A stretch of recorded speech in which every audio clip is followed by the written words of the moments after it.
Greetings, fellow Catholics. This is Sergio Becerra II, and welcome back to my channel. So today we're going to be continuing our reading of the Popes by Rupert Matthews. So in our last video, we just covered the very first Pope and disciple of Jesus Christ. That would be St. Peter. So here we have Peter's successor, his second in command. That would be Pope St. Linus from 64 AD to 76 AD. So this will be a very quick video since there's not that much to break down. So let's start with the introduction paragraph. Not much is known for certain about Pope Linus, a reflection of the lack of written records relating to the early church rather than of his importance. As the first bishop of Rome after St. Peter, Linus was instrumental in establishing the succession of office that stretches from today right back to Jesus. Excuse me. This sentence right here says, as the first bishop of Rome after St. Peter. Well, Peter is the first pope, but says here as the first bishop of Rome. So it looks like Linus is recognized as the first bishop of Rome, even though Peter was recognized, even though us Catholics recognize Peter as the first pope. But it says here Linus is recognized as the first bishop of Rome. So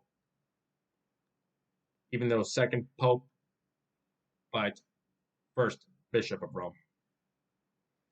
Even though Peter was crucified in Rome under the Emperor Nero. Perhaps the earliest mention of Linus comes in the biblical book 2 Timothy.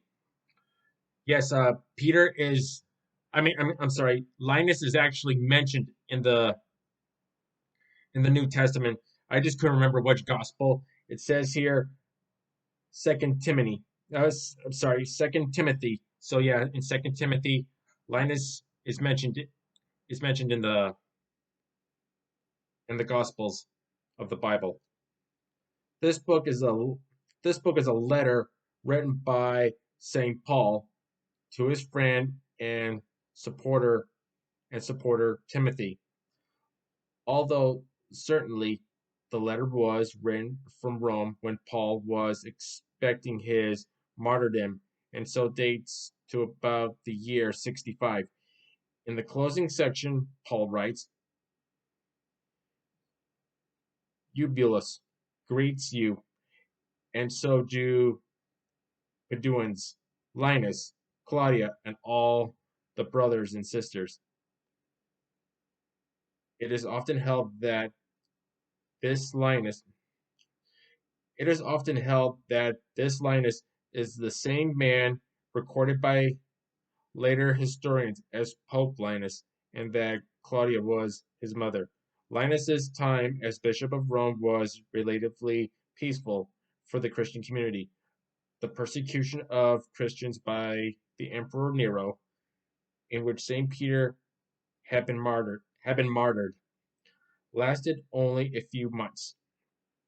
The Christians seem to have thereafter been more or less ignored by Roman officialdom, for a while at least.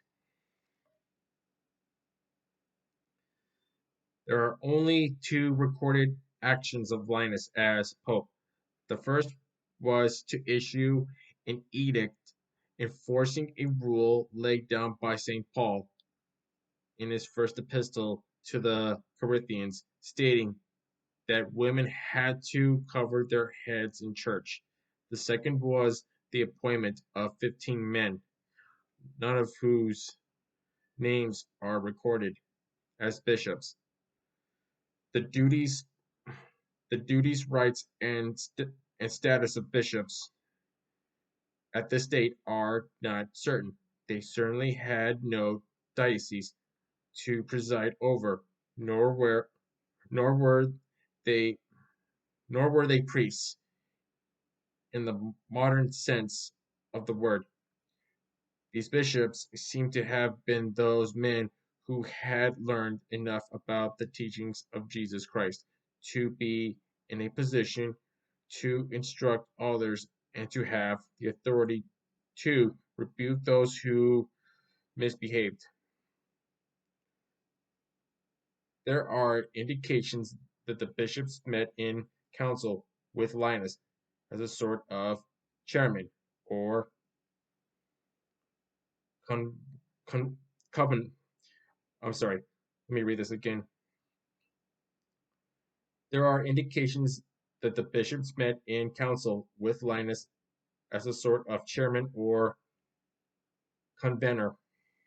It seems that men holding the office of deacon looked after the more practical side of organization. I'm sorry, let me read that again. It seems that men holding the office of deacon looked after the more practical side of organizing the community.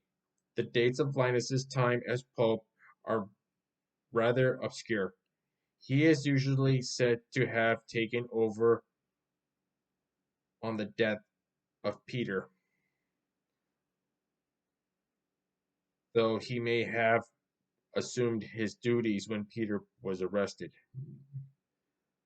That would put his assumption of office in the year 64. However, the early writer Jerome dates it to 67, which might indicate a gap of 3 years, or might mean the date of death for Peter was in 67. Linus held office until his death, which is variously given as taking place to the year 76, 78, or 80, though the sources do agree that he died on September 23rd.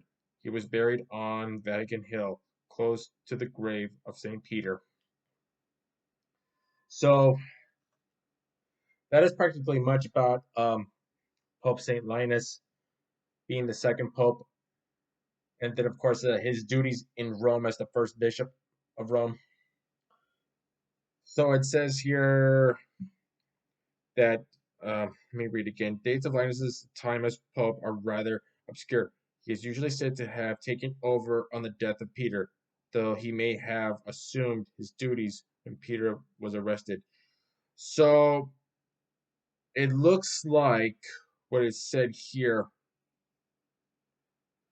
that Linus may have taken over once Peter was arrested and crucified, or assumed that he would take over. But I've read some other sources that Peter did make Linus second in command as being the second pope once um, Peter passed on.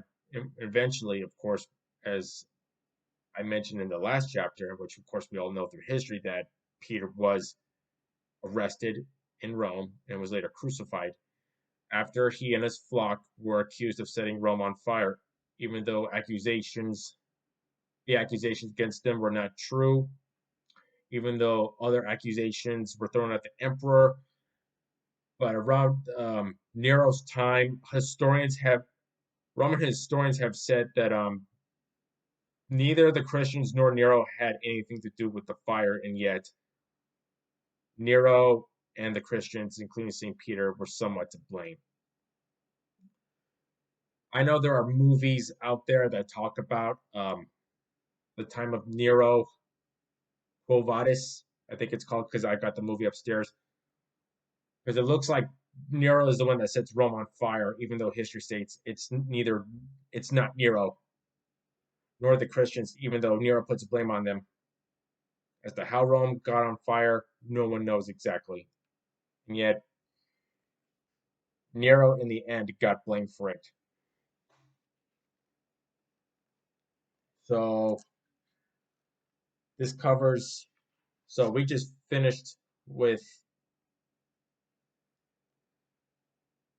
let's see, with Pope St. Linus. So in the next video, we will talk about Pope Anacletus. So it looks like in the next few chapters, which we'll get to soon. They're pretty short, but there isn't that much information. All right, so tell me what you all think below. Hit that like button, hit that subscribe button, hit the notification bell for future updates. So tell me what you think below, and we will continue our reading on the history of the popes.